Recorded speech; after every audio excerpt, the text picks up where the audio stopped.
Olá, hoje eu estava pensando aqui sobre a mulher que ungiu os pés de Jesus. Essa é uma das passagens mais conhecidas das Escrituras. Uma mulher que entrou num jantar que estava sendo celebrado em Betânia e lá derramou o seu perfume sobre o corpo de Jesus.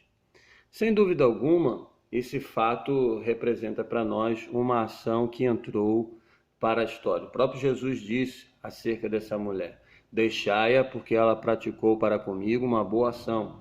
E em qualquer lugar que esse evangelho for contado, isso será levado em consideração para a sua memória. Esse fato é famoso, mas às vezes é um fato confundido. Mateus, Marcos e João contaram para nós esse fato. Lucas conta um fato muito parecido, mas chama a mulher do episódio de mulher pecadora. Essas três narrativas de Mateus, Marcos e João dizem respeito ao mesmo fato. A narrativa de Lucas, apesar de ser parecida, não quer dizer que seja o mesmo fato. Ali, nas três narrativas, nós temos Maria, irmã de Marta e Lázaro. No episódio narrado por Lucas, no capítulo 7, nós temos uma mulher pecadora. É um fato muito parecido. A motivação parece ser a mesma. No caso da mulher pecadora, o que leva à ação de derramar um perfume maravilhoso que sai de um vaso de alabastro sobre Jesus é o amor. E no caso de Maria, irmã de Lázaro, também parece ser o amor que está inspirando aquela ação de preparar o seu corpo para a sepultura. O que nós queremos falar aqui nesse vídeo diz respeito a Maria, irmã de Lázaro e irmã de Marta. Diz o texto, como nós já falamos aqui, que ela praticou uma boa ação para com Jesus. Em Betânia, Simão, apelidado de leproso, resolveu promover um jantar para Jesus. E alguns comentaristas dizem que esse jantar foi promovido por Simão, o leproso, em gratidão pelo fato de ter sido curado pelo mestre. Apesar de ter sido curado pelo mestre, ele continuou com o seu apelido de leproso, por isso ele aparece aí na narrativa como Simão, o leproso. E aí esse jantar teria sido motivado pelo amor, pela gratidão. O meu mestre me curou e eu quero oferecer para ele um jantar em gratidão àquilo que ele realizou em prol da minha vida. De repente, nesse mesmo jantar, aparece quem? Aparece Maria, a irmã de Lázaro e a irmã de Marta. Ela entra naquela casa trazendo consigo um frasco de perfume muito precioso. De acordo aí com as narrativas, esse perfume poderia ser vendido por 300 denários. O denário era o salário da diária de um trabalhador daquela época. Portanto, o perfume correspondia ao trabalho de 300 dias de um trabalhador da época da história bíblica. Era então, sem dúvida alguma, um perfume muito caro. Essa mulher entrou naquele jantar onde estava Jesus, Simão o leproso, Lázaro, Marta estava presente servindo a mesa e também os 12 discípulos. Era um jantar com um certo número de pessoas. Essa mulher entra, vai em direção a Jesus, quebra o gargalo daquele pote de perfume e derrama a sua totalidade sobre o mestre. O que ela fez? Ela ungiu o corpo de Jesus, preparando-o para a sepultura. E por que fez isso? Na visão de alguns comentaristas, fez isso pelo fato de pressentir a morte do mestre.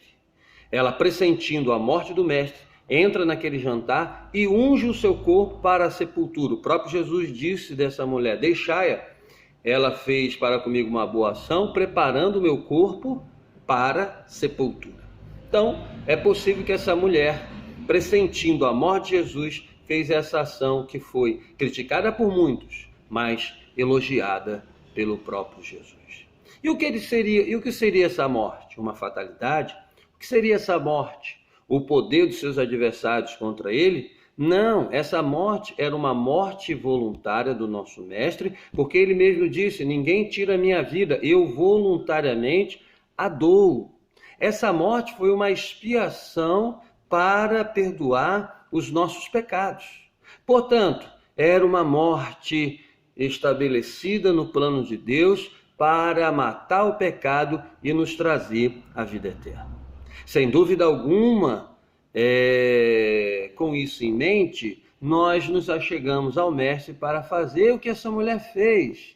Uma ação que talvez revelasse amor, uma ação que talvez revelasse gratidão, porque aquela morte aconteceria para o bem daqueles que estavam naquele jantar e aconteceria para o bem de Maria, irmã de Lázaro e irmã de Marta. Avaliando essa ação, a gente descobre então algumas coisas. Em primeiro lugar, essa ação era uma ação de amor em função da morte de Jesus Cristo. Essa morte seria para nos dar vida, essa morte seria para expiar os nossos pecados, essa morte nos daria a oportunidade de receber o perdão de Deus para nos relacionar com Ele para todo sempre. Em segundo lugar, essa ação da mulher chamada Maria era uma ação que honrava o Mestre, uma ação que o glorificava e o adorava também. A nossa ação em relação ao nosso Cristo deve ser uma ação parecida com esta mulher, uma ação de honra, adoração e glorificação do seu nome. Era uma ação que todo mundo criticou, naquela casa todo mundo criticou a ação. Porém, visto que era uma ação de amor, uma ação que honrava e uma ação que glorificava o Mestre, essa ação foi defendida pelo próprio Mestre. Deixai-a, porque ela praticou para comigo uma boa ação. Quando a nossa ação tem esses objetivos, mesmo que seja criticada pelos outros, a nossa ação sempre será defendida e honrada pelo nosso Mestre. Uma ação de amor, uma ação de honra, uma ação de glorificação do nosso Mestre terá o apoio, o louvor e a defesa do nosso próprio Senhor. Não sei que tipo de ação nós temos praticado no mundo. Quais são as ações que nós temos praticado no mundo? Em relação ao Cristo e o reino de Deus, as nossas ações devem ser ações de adoração, de exaltação e glorificação do seu nome.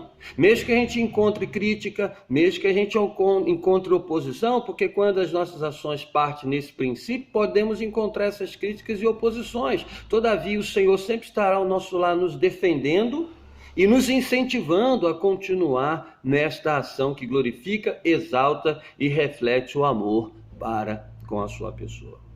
Fique com Deus e o Senhor abençoe a todos, nos inspirando a fazer ações como dessa mulher chamada Maria, irmã de Lázaro e irmã de Marta também. Um abraço.